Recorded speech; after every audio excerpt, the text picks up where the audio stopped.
Hey everyone, my name is Andres and welcome to a new class. Today we're going to talk about connectors.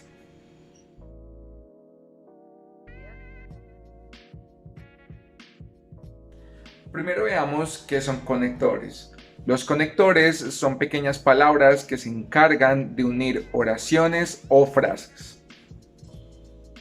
En el idioma inglés hay 4 tipos de conectores principales, los cuales son contraste, razón, resultado y tiempo. Veamos algunos ejemplos. Contraste. However, although.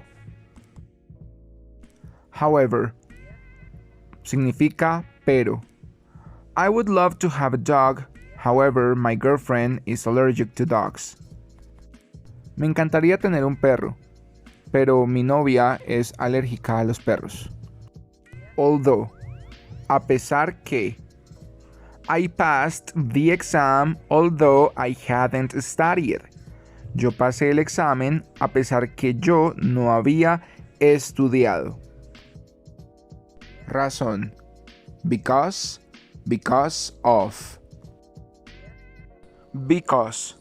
¿Por qué? I didn't call you because I was busy. Yo no te llamé porque estaba ocupado. Because of. Por el, por la.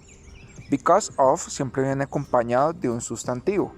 Un sustantivo es una persona, animal, cosa o idea. I had to cancel the concert because of the weather. Tuve que cancelar el concierto por el clima.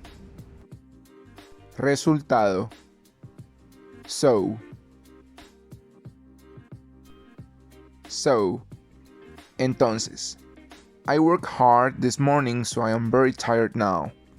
Yo trabajé muy duro esta mañana, entonces estoy muy cansado ahora. Tiempo. After, before, while, as soon as. After. Después. I have a breakfast after the shower. Yo desayuno después de la ducha. Before. Antes. I have a shower before having breakfast. Yo me baño antes de desayunar. While. Mientras. I check social networks while I have breakfast. Yo reviso redes sociales mientras desayuno. As soon as, when, once. Tan pronto como, cuando, una vez.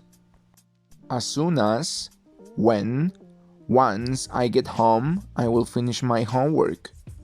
Tan pronto como, cuando, una vez que llegue a la casa, terminaré mi tarea. Si el video te ha gustado, no olvides darle a me gusta, compartirlo con ese amigo que quiere aprender un poco más de inglés, suscribirte y darle a la campanita para que no te pierdas ninguna de mis próximas lecciones. See you later, my friends.